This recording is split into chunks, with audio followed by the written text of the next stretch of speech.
I wish the players best of luck, of course, and we are also using the beta version for this one, guys, the 2.02 version 9.0 beta. Not the most recent beta, I think they are not, it's not published yet, because they are working currently on a version which is gonna remove the delay, the built-in delay from the game's engine to make the game more, you know, better. Just like, I think better is the right word, what I'm looking for. Okay, we have the Dwarven player, Maru, versus the blue Man of the West player, Smaug.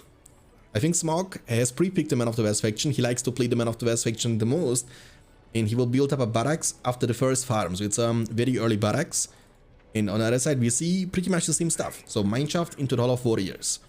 A Man of the West faction, they got a couple of buffs, yes, but I think the playstyle has kind of gone into the wrong way, in my opinion, you know. Like, men nowadays is playing like Goblin faction, pretty much. You see 1, 2, 3 barracks and then spam off the soldiers pretty much 24/7 without the need of a transition into anything stronger. We might see, of course, later on Rangers, maybe some Gondor Knights, but hopefully also some heroes could be nice to see. Okay. So, Hall of Warriors into the Pikemen. So I'm assuming he will creep this troll in the middle with the Mineshaft. So he will use the builder to lure the troll away, and easy peasy creeping. Man of the West player has no vision around the middle yet, and he will not be able to contest this. He might be able to see it. I don't know. If he can see this, actually, it's going to be huge, because the pikemen, they don't stand a chance against the soldiers. And he was able to see it. It's actually pretty good, because now he can delay this. The pikemen, they are actually quite vulnerable against soldiers, against sword damage. Look how they are getting slaughtered, pretty much. The question will be, can Maru get the money from the creep? That's the big question. Smaug is rotating, and... oh, smart move from Maru with the builder. He was getting all the money plus the creep. And now he's a level 2 pikeman, he can just enter the Mineshaft. But the wall up has been cancelled, I believe. And the pikeman should be in a good spot. He will be building another wall up. And you don't want to waste time here, right? Because the wall ups are just too tanky to be destroyed early game. Rallying Call is going to be used now from the Man of the West player. He was missing the second soldier behind, unfortunately. It's not smart to fight with the pikemen. Yes, they are quite tanky with the Rallying Call buff plus the Porcupine formation, hold ground stance pikemen, but still, you know, the pikemen, they are kind of very vulnerable against the slash damage from the swordmen. The Guardians, it was very unlucky for Smaug though. Very unlucky situation. He wasn't able to get the last hit, he wasn't able to get any money from the treasure, and he was also not able to get the Rallying Call on the second soldier battalion, which is the reason why those soldiers, they are kind of losing the fight against Guardians. And the second those Guardians are gonna hit level 2, it's gonna be not even close, because they will be able to charge you down. So far, no economical damage dealt to any player, which I believe is a good thing for dwarves, because he will eventually be able to get the transition very soon into the Forthress battle wagon action. We have a stable coming up now for the Man of the West player, Smaug, and there is a Mineshaft. And, you know, let's be real here, the map Westfold is actually pretty good for the Dwarven faction, because they can, you know, hide multiple Mineshafts in unexpected areas, and if you can't see them coming, it might hurt you big time. Okay, we have one more Guardian coming up very, very soon. Hold on a second. This Mineshaft might be taking down nice clumping from Smaug. And not the best defense here, I think. What you want to do is you want to get behind them, I think, you know, when you want to defend this. He might still be able to defend. It's going to be close. Hold on a second. Oh. Oh, not even close, baby. Okay. I mean, on the bright side for Smaug, he has not lost a single farm yet, right? So he's up to 400 command points. Dwarves are at 450 command points. And very soon he will have Gondor Knights upon the field. So no transition into the archer range. I think Gondor Knights are pretty good. They are one of the best early game cavalry in the game, and they are also great for trampling down the Guardians. But again, you want to kind of make sure that dwarves cannot rush to you by building multiple Mineshafts, and this Mineshaft could be actually quite dangerous. So if you get the chance to push with like 2 pikemen and 2-3 Guardians, it will be still hard for the Man of the West player to defend himself.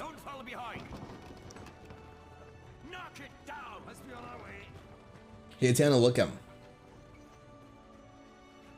Yeah, I mean, luckily that's very good actually, that you can use all the BFME 2 maps for Rise of the Witch King and the other way around.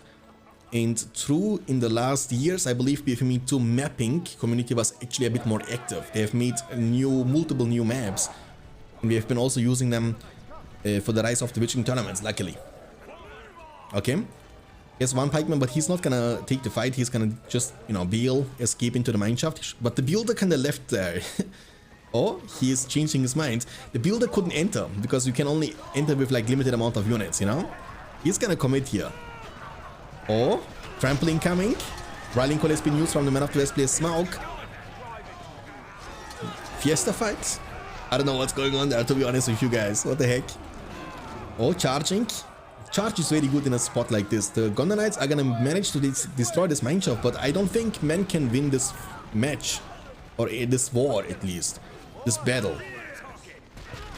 Too many guardians, too much strength, too much tankiness, too much damage output. And there is another mineshaft, so he was able to spot this one, that's pretty good. He will also be able to creep this with the Rohan Spearman. This is the one pikeman I like the least, you know, I don't like them at all. They look so plebby, they look like peasants with like pikes in their hands. And also the picture, I don't know, man. I'm not talking about their strength and their, you know, kind of damage output, but from the visual perspective, oh, that was a bad move. That's the problem with the battle wagons. If they get touched one time with the, you know, from one pikeman, they die in a second. They are very vulnerable against them. Okay. Creeping successful, no problemo. Everything bueno. 500 command points for dwarves, 550, 500 now for men. The well is coming up, no archer range, no heroes, nothing. And maybe Eomer could be nice to sport those Gondor Knights. We have a bit more leadership. That is Gollum, looking to exit Westfold and get into the Forts of Eisen area. I mean, he's pretty much like in a dark hole, you know? He will get the money from the creep too. Like, Maru has been, I don't want to say lucky. Guys, one thing I need to say about my game kind of got messed up. I don't know what is going on. I will show you what I mean. You see what shows here? It's kind of messed up, am I right? Watch this, please. Watch this. You know, it says Gondor, dude. It's supposed to be Man of the West. You know what happened? A while ago, I was downloading the Dagorath mod. And then I uninstalled it. But since then, my game's files got kind of messed up. It doesn't cause, you know, out of sync problems or mismatches. No, everything is okay. But it's kind of messed up. Even here, when you go under the settings, it shows version 2.0.1. But we are able to load into the game. Look, missing tooltip, lacked Dwarven siege hammer. Like, lots of stuff is missing for whatever reason. I think I need to make like a clean reinstall, you know? I mean, man is kind of camping it out a little bit, but I think that's not a spot you want to be in against dwarves, because dwarves have the chance to siege you very effectively. That's not against Elven faction, in which this might be helpful, but dwarves, they don't care about this, because they can ignore all your army and do whatever they want, you know? There is Boromir, who has been reworked. Unfortunately, this tooltip is not updated for me, so I'm eventually gonna reinstall everything, including the new patch files from the beta, just to make sure that everything is up to date, you know? Even Rallying Call is still the wrong and old description, so none of this stuff is updated, unfortunately, for me. I mean, not for the version. I'm not blaming the developers, of course, I'm blaming myself because I messed up my game files. Really bad spot. If you want, I got a good video tutorial on how to download the game. Nice. Uninstall BFME 1? No, I never. Never do it. Oh, he's gonna use Horn. I think Horn got reworked, so it debuffs them. As you can see, like this purple color, they are getting debuffed, they are getting weakened, but they removed the stun. What they did though is they add splash damage and like a knockback. So basically they made Boromir pretty much like in BFME 1. Like the basic attacks from Boromir. In BFME 1, he was always able to knock down the target, he was always able to hit multiple units at the same time. His damage output was not the greatest, but he had like this crowd controlling effect. Like every auto attack is knocking them down, which can actually be quite nice even against heroes. I don't know if heroes have like a knockback resistance against Boromir, but if they don't, Boromir can be very good when it comes to deal with like a strong hero, for example, you know, because you can knock them down on the ground over and over again, and when they can't move and they can't attack you back, their strength doesn't really matter anything. Beautiful trample with the Gondor Knights. No heroes beside Boromir for the entire game from every single player. And no King Brent, no King Dane. I think King Dane got buffed too. Battle Wagons looking for a trample. They gotta avoid this pikeman though, very important. Boromir's level is level almost 3. Level 5 is needed for the leadership part. Beautiful trample once again. And now the pikemen are almost gone, and the battle wagons can do whatever they want to. I think even Faramir could be a nice choice, you know, because Faramir can keep shooting all the time from a long distance, those battle wagons. Even the warning arrow can chunk them and slow them on top of that. Boromir running for his life. He's gonna use the debuff. No pikemen for dwarves though, but he has double mineshaft here. One of them is even level 2, guys. Beautiful trample. Nice combo actually when you think about it, you know. But even now, even with the debuff, remember the debuff got kind of weakened in this version. So earlier in the version 8.5, it was able to nullify enemy leadership bonuses and debuff you on top of that. So basically it was like a win-win situation against leadership, because you can, you know, negate leadership and you debuff them on top of that. Now they removed the negating part. So basically your leadership cannot be negated anymore. Hey Zero, hey, welcome. Boromir is also nullifying, really, but then it doesn't make what? The Gondorites could legit deal no damage. What? That's crazy. Like, Boromir nullified the leadership and nerfed them, reduced their armor, and the trample almost dealt no damage to the Guardians. Okay. Marketplace, but the farm is gonna be definitely taken down. We have 8 power points for dwarves after the Hobbit summon. There is a tower coming up for men, which is not very strong. Goblin is gonna get in safe, so no problem. There is a mineshaft to get away, and he's beefy hero, you know. He doesn't die that fast. We have 2 ranger squads, and I don't think they're gonna be enough. Like, they have 0 protection, and the battle wagons are looking for engagement. Yes, sir. Getting into the genes. Boom. And I love the way they are trampling. They have like a splash trample thing, you know what I'm saying? Like, they are...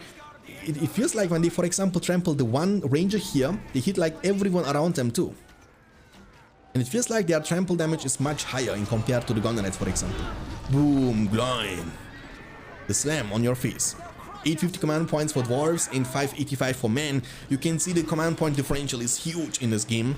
And dwarves are still one of the best snowballing factions in the entire game. Again, also a good map for dwarves, let's be honest. I think Westworld is a great map for factions like dwarves and goblins. The farm is gonna be taken down.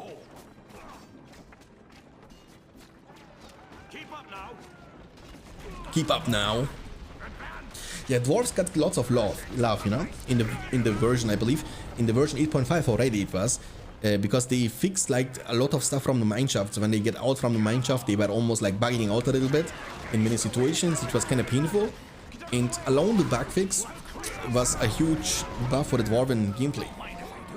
I think dwarves are the most unique faction in the game with Ingmar together, just because of their playstyle is so depending on the mineshaft connection, you know, and that's why you can either dominate your game or you can be screwed from the beginning of the game. You can play the game or you dominate, you know.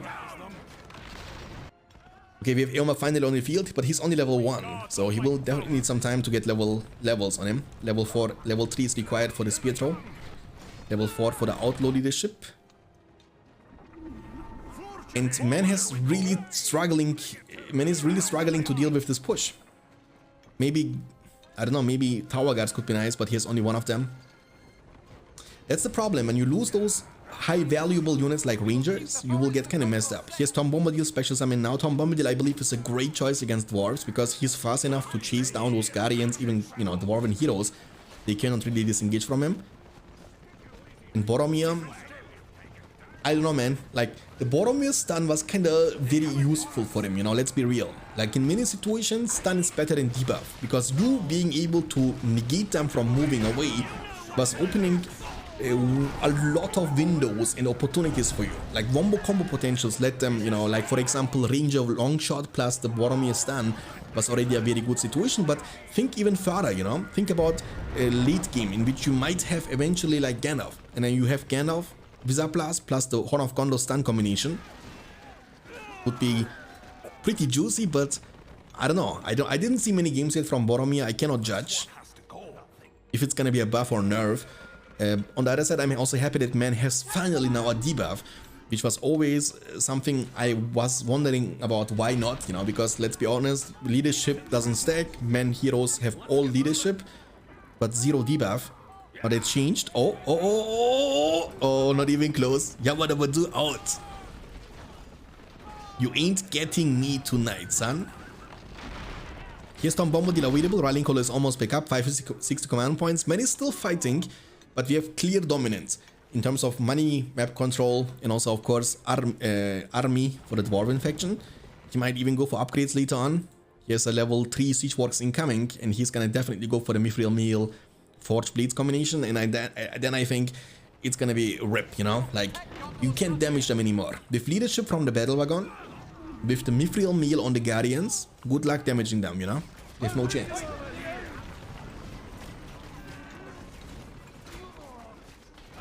Oh.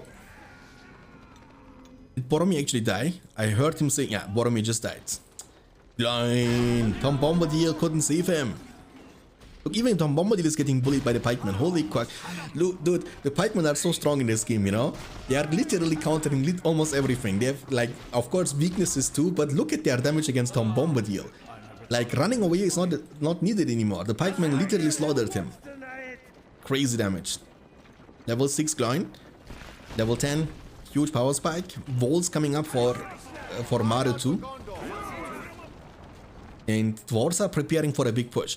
Money-wise, no problemo. He is gonna get, first of all, the flaming shots, which is gonna make those dwarven catapults the best catapults in the game, because they have like double shot, which crazy area damage, you know, even against units, very powerful, and the structural damage you deal to them with them is kind of crazy. But he's gonna call it. You won't get the chance to see them in action.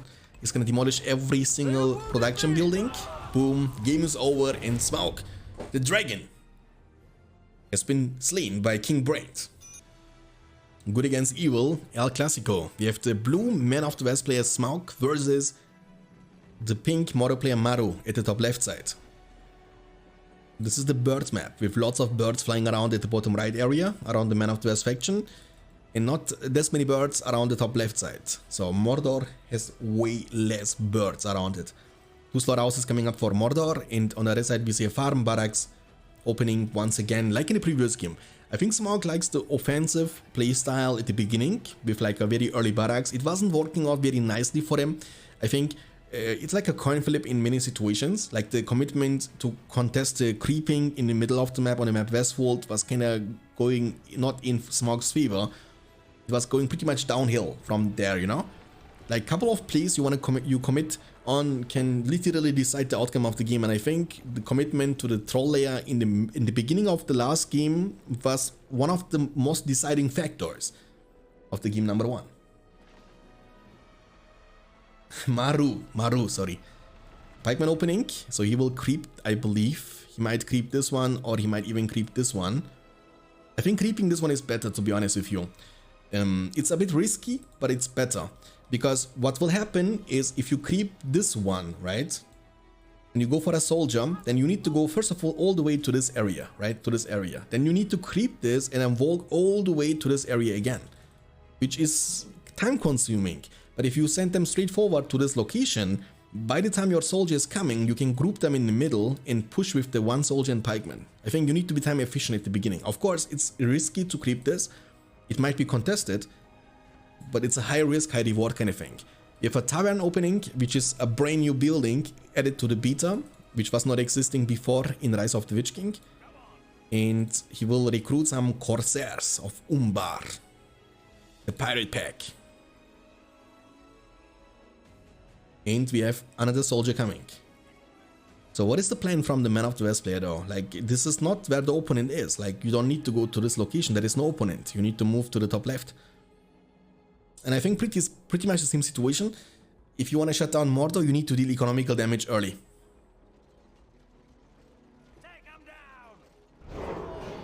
Oh my. This is not a good building style against the Corsairs, dude.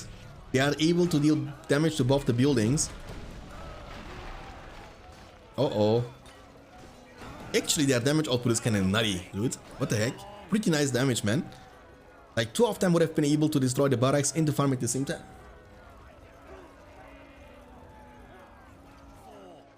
They're running now for their lives. I mean, he didn't destroy anything, but still, you know, he was forcing the man player to defend, to use Rallying Call defensively. And now the second Corsair is coming and keep shooting with the fire bombs. Oh my, this is gonna be big, by the way. If you can take down this farm in the barracks, it's gonna be big. I like the Corsairs, man. That's pretty lit, though. I think you need to kind of... Against Corsairs, building like that is actually horrible. Very smart bombardability from Maru, from the Mordor player. Very well done and super well executed. That's huge. Because now it's gonna buy him so much additional time. The man player, as we are talking, has 0 production buildings on the field. So him having to rebuild this will cost him around about 30 seconds, and then he will have to restart from the scratch, from recruiting again. And this is such a great situation for Mordor, a skilling faction which has like an incredible early game, like a win-win situation in every single aspect. Look at the firebombs, man. Imagine the effect, how effective this is going to be against something like Malone trees, for example. You know what I'm saying? Hey, Brandy, welcome. He's gonna demolish the building. The more you wait with demolishing, the less money you will get in return. What is this? Oh, he's getting kicked out from the bar. Oh my goodness. Oh, perfect timing, beautiful trample, nice flank damage, one-shotting the full battalion, just like that. And the Corsairs, besides dealing damage, heavy damage to the buildings, also taking down the pikemen like they're nothing.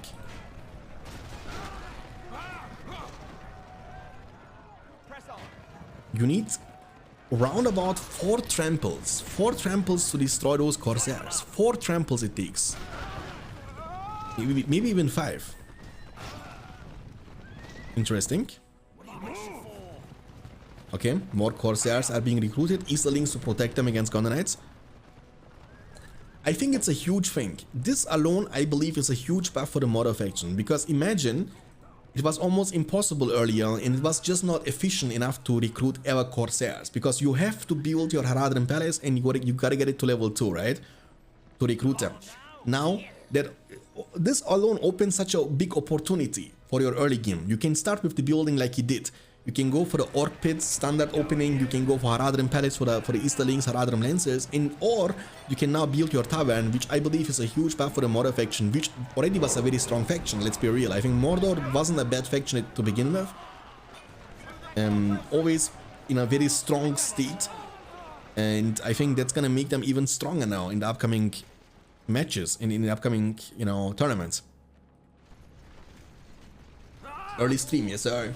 Hey Rexa, welcome. Good to see you around, brother. Mordor should be renamed to Evil Man at this point. Yeah, pretty much. They are not playing the regular Mordor. We have like seen 0 units from the regular Mordor faction. You know, no orcs, no orc archers, no trolls. Pretty much Harad faction at this point.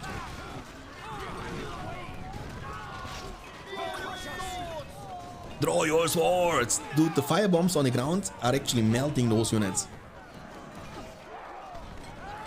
I think this change to Mordor will make people realize that Corsairs were not bad to begin with. I always knew that they are not horrible. They are very reliable units, they are underrated units. But the difficulty to recruit them at the first place, again, you need to get Haradrim Palace to level 2. And then you have to make a choice. Do I go for Corsairs or do I recruit Haradrim Lancers? And most of the time people skip them entirely, which doesn't mean they are bad. They were underrated. Like, imagine in a clump fight the constant damage your firebombs would deal. Not only the burst damage when they hit, but the damage over time effect too. Guten Tag, Herr Gossboy.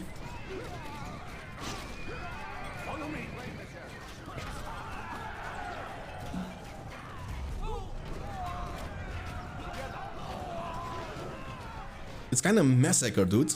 Like, look at this, man. It's a very strong combination. I mean, the man player should be able to win this fight, no problemo, but the thing is that Mordor can do that with tier 1 units from tier 1 buildings is kind of nutty. How you contest this? Like, maybe with Gondonites, but again, he had Easterlings around them to protect them anyway. He's gonna build now, very good, very smart. And, yeah. War Chant plus Eye of Sauron can stack with each other. Pretty strong. Kill him. Dude, imagine the one Easterling killing every single horse here. Would be kind of crazy. Think about it. Ranger, yeah, it's easier said than done because man player isn't that wealthy, you know. He's not that rich. He has no money. Like he needs 500 alone for the upgrade, so he can't afford it, and he's gonna lose more and more farms. He's kind of surrounded. He has only 2 level 2 farms. That's pretty much it. And look at the money difference between men and Mordor. It's actually a huge differential. 750 command points for Mordor, and how much money does he have? Like, he has enough money very soon for a Felbeast eventually. I mean, maybe Felbeast might not be the greatest call here. Maybe you can go for the siege forks and recruit actually the Black Riders. Could be a better investment because later on you can also, you know, use the siege forks to recruit some catapults and to siege the man player. I think the Black Riders are the best elite unit in the game. You know, they are so tanky. For a cavalry, they can even fight against pikemen almost. They don't die from one single trample. Dude, the fire bombs though, they are actually kind of crazy, man. They're cracked, those units. The burning, the constant damage. That's the problem. I think they are such a big counter to infantry, you know, like any form of infantry, and you need to kite against them pretty much non-stop. You gotta move all the time, which you can when you have to fight in a specific area. And even against archers, I believe, right? When they get the chance to hit you, so you need to move away. You lose your DPS when you move. You can't deal damage when you are moving. And if you don't move, you will slowly but surely burn over time. Like, I think they are super underrated. 7 power points, 750 command points, and 510 command points for Mordor, for Gondor.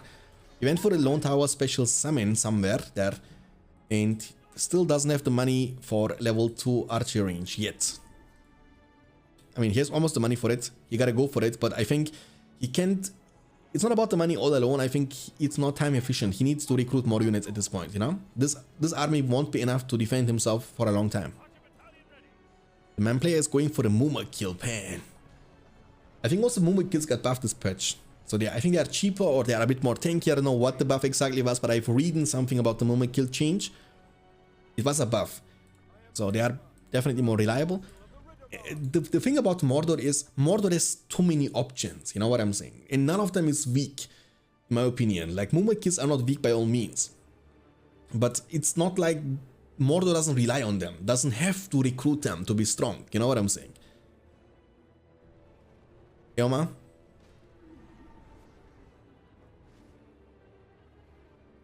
And we will have Mûmakils very, very soon. 9 power points in the bank. He might go for the industry very soon. Mordor is building a tower here to protect this pathway. He has crazy amount of map control with 775 command points in the bank. Mûmakils, they cost a lot of cash. Yes, they cost 1,400 each, so they cost more than a lot of the heroes in the game, including Elmo, for example. But if they get the chance to trample you, I think they are dealing crazy amount of damage. Look at how many pikemen he has on the field. What can you do against such a reckless seat? The answer is absolutely nothing. You need rangers at this point. And, you know, let alone to deal with the Mûmakils, but even against Easterlings and Corsairs, you need better archers. Your Gondor archers, level 1, you know, tier 1 Gondor archers, they are... Oh, the micro is not on point. And I think Maru could have punished them way more than he actually did. This one half that battalion of pikemen, they can't really stop them. Corsairs, bullying once again, look at this. Very smart move from Maru over and over again, using the bombard ability, you know, attacking right in between here, so he knows he can damage both of them at the same time. Very smart move, and that's the difference. Like, that's what can make them kind of play, you know, force the opponent player to play a bit different. Like, maybe this is not the right play, maybe you don't want to build like that, you know what I'm saying? You don't want to build building next to the building. Against Corsairs, especially.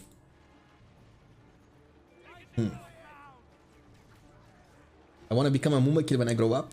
Nice, dude. I mean, you can hop on him, you know what I'm saying? Oh. Let's go, boys. Let's go. Mûmakil number 2. Do you get any benefit from it? No. It's kind of crazy. Look, you can only construct one Mûmakil pen in the same game. Mr_Ballin just resubscribed for 5 months. Ahoy, hee hee. Hi, Mr. Ballin, thank you so much for 5 months, my friend. Appreciate it, really means a lot. Okay. Oh, we have Eowyn on the field. I think Eowyn get also buffed. Like, I believe she's now faster when she used disguise. I think they changed the disguise a little bit.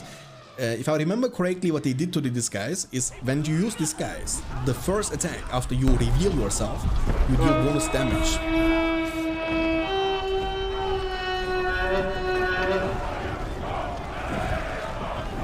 Oh my goodness. It will be a slaughter. Remember in the films, it's needed the Oathbreaker army to deal with that. You know? You need to call now Aragorn, Gimli, and Legolas with all the Oathbreakers jumping out of the ship. Oh, that's not good. Don't fight this, dude. Oh, Eomer. Okay, he's gonna be barely able to get away. He has level 4, he can make cash now for you, but it's gonna, you know, it's like a consistent but not very high damage, you know, money increasement, but you gotta kill constantly units in order to get value from it. Almost 8 power points, he has industry, he has lots of money, he has 2000 in the bank, he can recruit multiple Mûmakils all the time. Level 3 slaughterhouse with industry on it, he is making bank at this point of the game.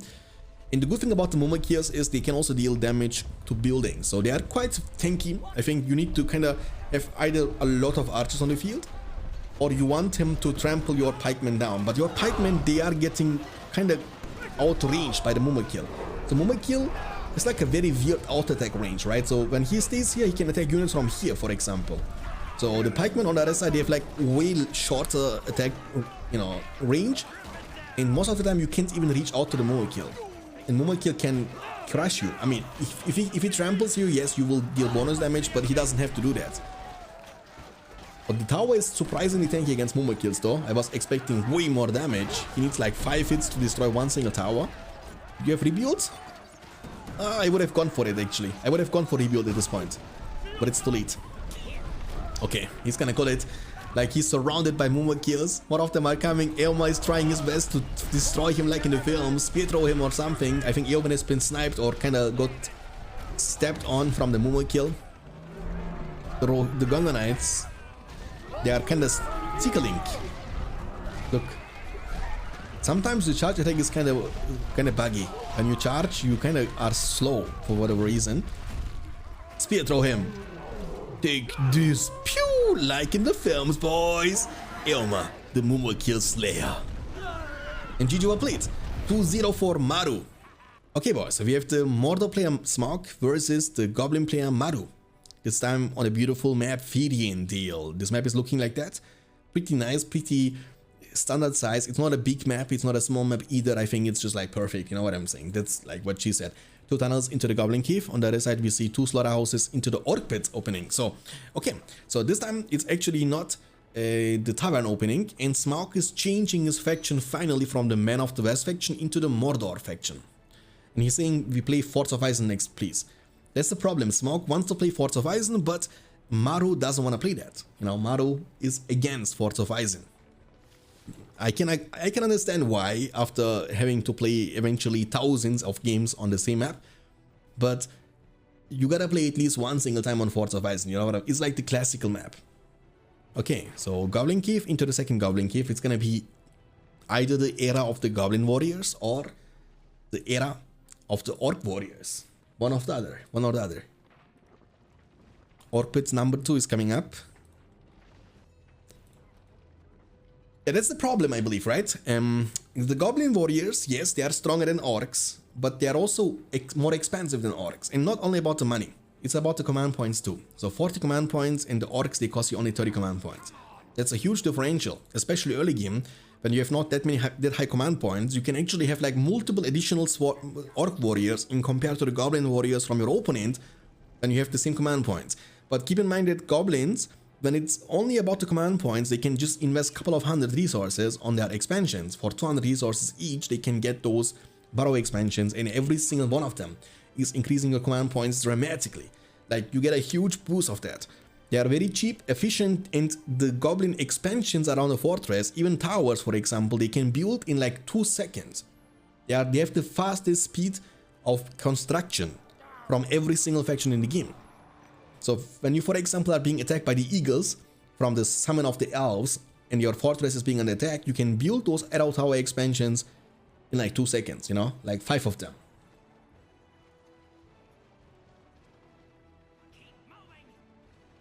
Goblin warriors are stronger than orcs in a one-on-one situation, and faster, and also better looking. Look at them, they are looking like they have been in solarium too many times, you know, they're like, I don't know, they are looking like their skin is kind of messed up a little bit, but look at this, they are looking fresh, you know what I'm saying? Like, this guy is looking like Lord Voldemort, the nose and stuff.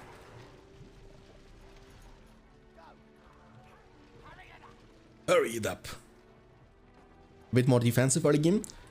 He was able to creep the troll lair with the Goblin warriors, by the way, but he couldn't get the money yet. He will get the money now with the builder, no problemo, and he will now lure the troll to the to his opponent.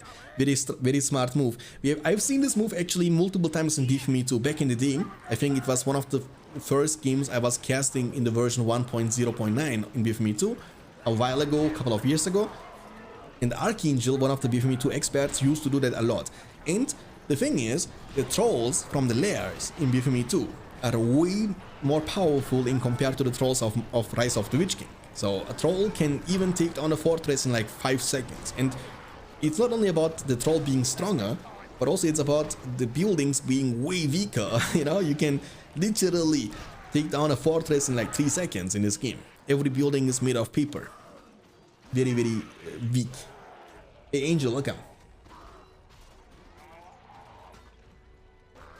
Has anyone actually ever made use of Goblin climbing walls? I mean, I've not seen it. I have not seen it. Because nobody builds walls in this game, you know what I'm saying? Nobody has balls to build walls. I think, you know, walls are kind of pointless in a map like this, for example, with like multiple openings. So you need to build wall here, wall here, wall here, and wall here. You know, you have like 4 openings, you need to close all of them for the opponent to have to deal with your walls. Otherwise, you can always ignore them. Big push is incoming, by the way, with Spiderlings and Goblin Warriors. Wargen is going to be used defensively from the Mordor player. He's looking for a trample. Cavalry is a must-have against Goblin spam. And even though Spiderlings are a great counter to cavalry, but there is not like they are not like a pikeman, for example. You know, there is no punishment for trampling. And that's the reason why I am not a big fan of the half-troll pikemen either, because they are not really countering the cavalry in a way they are supposed to do it. You understand? Like, for me, a pikeman has like a porcupine stuff and then the revenge damage, but they don't. So even against half-troll pikemen, you can still go for the cavalry and still trample down through them the Goblin Warriors in no time. So 2 slaughterhouses has been destroyed, but the attack has been defended afterwards. We have, after the first couple of minutes into the game, we have 400 command points available for Smaug, the Mordor player, and 550 command points available for the Mordor player Maru, for the Goblin player Maru.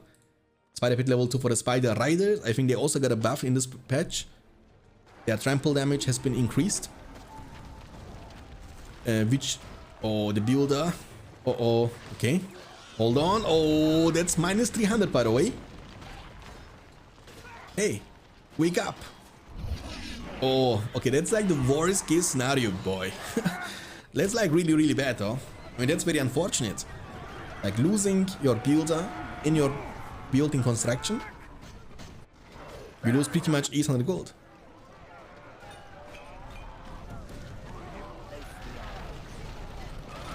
It was forbidden. I mean, to be honest, not in the tournaments I've been involved in, and I've been doing this now for past 3.5, 4 years. And we have hosted eventually a countless amount of tournaments, like countless amount of competitive games, and in none of them people ever build walls, you know. The problem is the game is so fast paced, and I would say average game duration in Rise of the Witch King is anywhere between 10 to 15 to 18 minutes max. And barely any game makes it to 20-minute mark. You understand? That's the problem. And that's the reason why we don't even get the chance to see tier 3 units, for example. Like Mûmakil we have seen last game, but it's very hard for us to get to see those units in like a very competitive game between really 2 strong players. You know, like in a game between, I don't know, like Ave against Sauron, for example, you wouldn't get the chance to see that because the game is too fast paced for that, and you don't have the chance to save up that much money most of the time.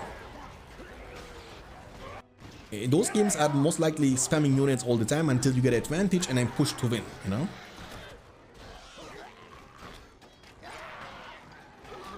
Hi, special guest, or guest special, welcome. 8 power points collected after the War Chant, and Mordor is up to 5 power points, but after the War Chant and Eye of Sauron. Raden Pit is level 2, and Orc Pit's level 1 and level 1. Okay. I don't know about this fight though. He's getting slowed down a little bit. War Chant has been used. War Chant plus Eye of Sauron, they stack with each other. They have like crazy amount of DPS and armor increasement right now. But remember, the War Chant or the buffs generally have been nerfed. The entire system has been nerfed. Like leadership is weaker now, buffs are weaker now, and debuffs are weaker now. Everything has been nerfed, you know. Which I believe, I mean, I think it's a good thing, especially the buff nerf, you know, because earlier in Rise of the Witch King, the buff advantage was a huge thing. So it was kind of forcing every single player from the minute 1 of the game to have to pick War Chant. You couldn't pick anything else when you wanted to win trades. And I mean, it's still very strong, but it's a little bit weaker now. And you might get away with it even if your buff is on cooldown, you know? Big pushes incoming, boys. Spider Riders, Goblin Warriors. And there are no Easterlings on the field. There is only one. He needs way more than that. Hey, Mika. Welcome.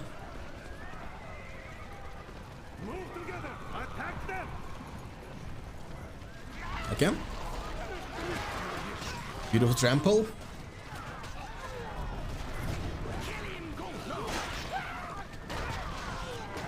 We need to kind of get to the backline, you know?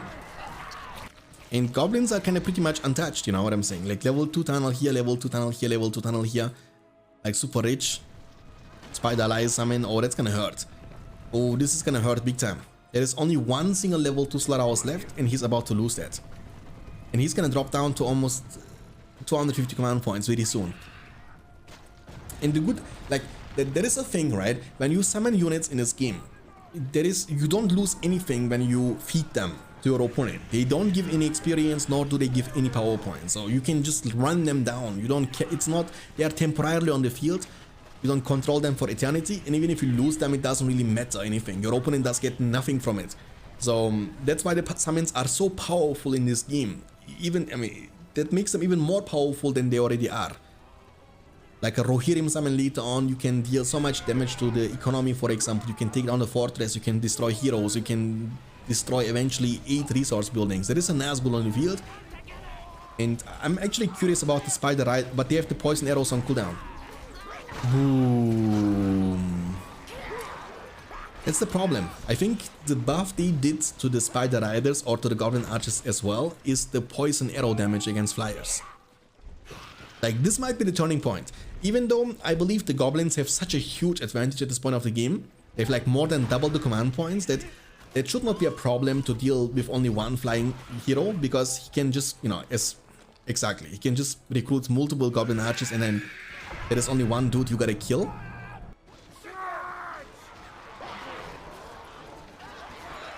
But if this game would be a bit more even, I would say, let's say the Goblin player and the Mordor player have round about the same command points, round about the same map control. This is a game-winning moment for you. Like, the second your Fel Beast makes it on the field, you have such a huge advantage. Because yeah, they can burst him down a little bit, and then you can just bail and recover to full HP and do that over and over again. The amount of mobility and strength a flying hero can bring on the field against goblins is huge, you know, because in the worst case scenario you can avoid fighting against the Goblin Archers and you can just keep focusing the buildings. They are also dealing crazy amount of structural damage. They can two-shot tunnels, by the way. Very strong. But you don't want to take damage for no reason. Poison arrows. Oh, it was almost avoidable. Like, one more second, he would have been able to take down the Nazgûl. He's chasing now at this point. He was able to destroy one tunnel in the middle of the map. The Nazgûl has to recover. He has to get back to full HP. And the good thing about the Nazgûl is, for example, in the worst case, you can send them to this location and they can't get through this water, right? They can't get through, you can't chase them. That's what I'm trying to say. You can't chase them. That's not possible. Oh, that's gonna hurt. If you lose that one, that's gonna be really, really painful. I mean, he's trying to save for the second Nazgûl, I believe. He has around about 2,400 in the bank. He needs 3 key to get the second Fairbeast on the field. But losing this means minus 100 command points. And you lose the most valuable... He's gonna use... Oh, Screech is on cooldown. What is he doing? What is he doing? What are you doing? Ah, he's fine, dude. What? I was expecting more damage, to be honest with you, because the Tainted Land is from them. So they have actually the buff also from the Tainted Land, which is pretty similar or identical to the Warchant buff. The Slaughterhouse is going to be taken down. He's going now for the Fairbeast number 2, by the way, guys. The Nazgûl is going to recover. The builder got one-shotted. Oh, do it. Shoo, shoo, shoo. Oh, is this going to be enough? No. No. Is he taking damage over time from the poison arrows? I don't know, man. It doesn't feel like he's taking damage. It doesn't feel like he's poisoned.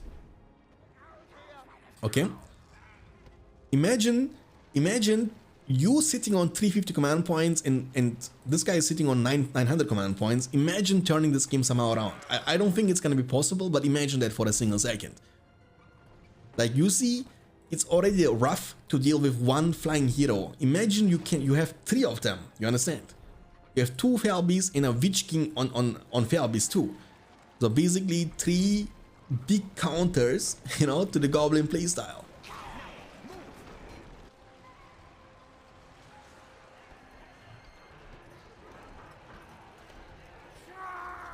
You played those games? I played BFME 1 only. When the servers was around, I was playing only BFME 1. I actually made recently, I've not played Rise of the Witch King at all until like 3 years ago. I was only playing BFME 1 and then I stopped BFME for a couple of years, was playing other games, and coming back to BFME again.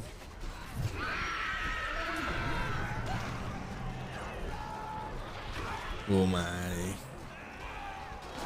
They don't get any HP, yeah, they don't get any HP more. So they have 6,000 health. It's kind of flat, you know, it doesn't get any more. But you see the struggle to deal with the flying heroes, even with like this many, I mean, he had so many Goblin Archers on the field, right? He has Spider Riders, he has like pretty much every single unit he has on the field can shoot. Screech? Yeah, that's messed up, dude. That's really messed up, dude. Imagine, you know, like you have Screech and it's so hard for the Goblins to get fear resistant. Let's be real. You gotta get Goblin the Goblin King, and you have then you have your Skull Totem, which is super squishy thing, and it only affects like a tiny area. Like it's this area which you have fear resistance on. So I believe that's one of the reasons why Mordor is such a big counter to Goblins. It's not only about the Fairbeast and then the Witch King later on, it's also about your Haradrim Archers countering them later on. Your Trolls are easier to be recruited from a Troll Cage level 1. You have fear effects, a lot of them, while Goblin's struggling to deal with that. Like so many things. He might lose one of them now finally. Oh my goodness. He can't even shoot, dude. He can't even shoot, man. I mean, he's winning the map control, right? That's all that matters. And at some point of the game, he might recruit the Drogoth. I think Drogoth is the one way to deal with the flying heroes in long terms. Because the Fireflight from Drogoth, the level 6 ability, I believe, can nearly one-shot them, you know? Like 100 to 0 them, pretty much. It deals massive damage to flying heroes. But again, you gotta keep in mind, that Drogoth costs you 5k, you know what I'm saying? Einen schönen Nachmittag, Großleis. Need fire arrows, god kill Drogoth, and you can deal. Yeah, but again, you know, you need fire arrows, god kill the Goblin King, Drogoth, then you need Goblin Archers, Spider Riders. And as long as you can do one-shot them, they can do what he's doing right now. He can just heal up over time, and then come back again. And in the worst case scenario, you can split them up in, you know, one to the bottom, one to the middle, one to the top, and keep destroying your buildings all the time. I think it's rough. I'm not saying it's impossible to be dealt with, you know, it's not like you cannot deal with them at all. I think there are ways, of course, to deal with that, but it's really annoying and requires lots of micro, you know, patience and also nerves to deal with that.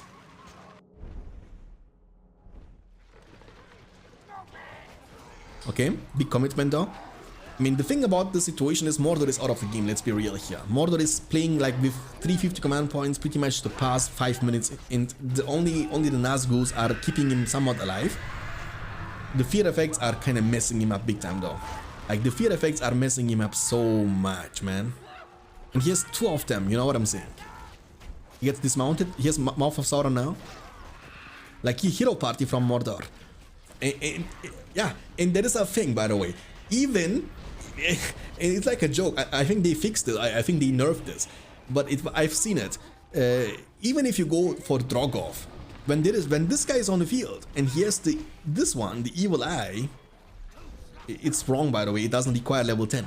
I've like really, you know, messed up descriptions. I think you need to be level 6 or level 7. The second you get that chunks Drogoth incredibly hard per dude. It almost one-shots the Drogoth. I think they nerfed the damage, but it still would chunk him big time, you know? Oh my goodness. Just gonna call it. Map control wins you the game. 1 Nazgûl. Oh my god. Oh, this is disaster, man. He's not gonna lose him. Demolish fast. Oh, he lost him in the last possible second. A GG well played.